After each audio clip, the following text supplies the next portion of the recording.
పోలీసులు సామాన్య ప్రజలతో అమానవీయంగా వ్యవహరిస్తున్నారని హైకోర్టు ఘాటుగా వ్యాఖ్యానించింది. వివిధ కేసుల్లో అరెస్టు చేసిన నిందితులను రోడ్లపై పరేడ్ చేయిస్తూ ప్రింట్ ఎలక్ట్రానిక్ మీడియా ముందు ఎందుకు ప్రవేశపెడుతున్నారని పోలీసులు నిలదీసింది. నేరం నిరూపణ అయ్యేంత వరకు నిందితులు నిరపరాధులేనని స్పష్టం చేసింది.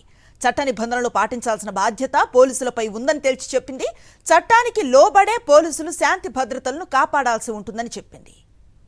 వివిధ కేసుల్లో అరెస్టు చేసిన నిందితులను రోడ్లపై పరేడ్ చేస్తూ ప్రింట్ ఎలక్ట్రానిక్ మీడియా ముందు ప్రవేశపెట్టడాన్ని రాజ్యాంగ విరుద్ధంగా ప్రకటించాలని కోరుతూ society for protection of civil property and environmental rights Krishna జిల్లా అధ్యక్షులు సురేష్ కుమార్ దాఖలు చేసిన ప్రజా ప్రయోజన వ్యాజ్యంపై సీజే ధర్మాసనం బుధవారం విచారణ జరిపింది.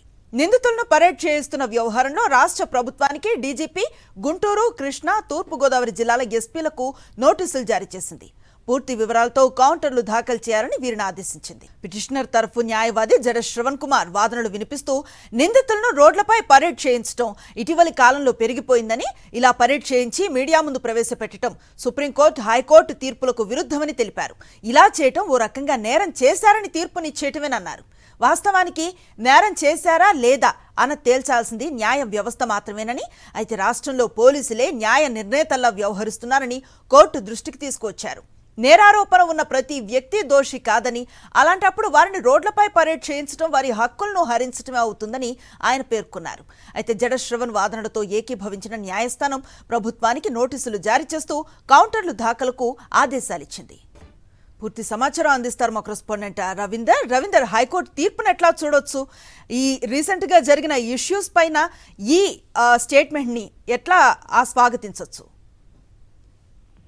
అసలు ఏపీ పోలీసుల వ్యవహార శైలి మీద హైకోర్టు మరోసారి తీవ్ర ఆగ్రహం వ్యక్తం చేసింది. అసలు రాష్ట్రంలో ఏపీ సంబంధించినటువంటి పోలీసులు ఏ విధంగా వ్యవహరిస్తున్నారు అనేది చాలా స్పష్టంగా మరోసారి హైకోర్టు దృష్టికి వచ్చిన నేపథ్యంలో తీవ్ర ఆగ్రహం వ్యక్తం చేసినటువంటి పరిస్థితి కనిపిస్తుంది. ఈ నేపథ్యంలోనే అటు డీజీపీతో పాటు గుంటూరు, కృష్ణ, అలాగే తూర్పుగోదావరి జిల్లాకు సంబంధించినటువంటి వ్యక్తులకు కూడా నోటీసులు జారీ చేసింది. ఇంతటి పరిస్థితికి రావడానికి కారణం కేవలం వీరంతా రెడ్ బుక్ రాజ్యాంగాన్ని అమలు చేస్తూ బాధితులు అయితే ఎవరైతే ఉంటారో వారినే నిందితులుగా పేర్కొంటున్నటువంటి పరిస్థితి ఉంది. దాంతో పాటు వారి యొక్క హక్కులను కూడా కాలు రాస్తూ ఏకంగా వాళ్ళని దోషులుగా చూపిస్తూ ప్రపంచానికి నడిరోడ్డు మీద నడిపిస్తున్నటువంటి పరిస్థితి ఉంది. ఈ నేపథ్యంలోనే హైకోర్టులో పడినటువంటి ఒక పెళ్లి విషయంలో సీజే ధర్మాసనం విచారణ జరిగింది. దీని మీద చాలా సీరియస్ గా కూడా స్పందించినటువంటి పరిస్థితి. ఎందుకంటే ఒక కేసు నమోదైనంత మాత్రమే నేను దోషి కాదు, ఇంకా చాలా కలిసింది. సెక్స్ సంబంధించినటువంటి ఆధారాలన్నీ కూడా నిరూపణ అయిపోయిన తర్వాత మాత్రమే దోషిగా పరిగణిస్తాం. కానీ ఏకంగా పోలీసులే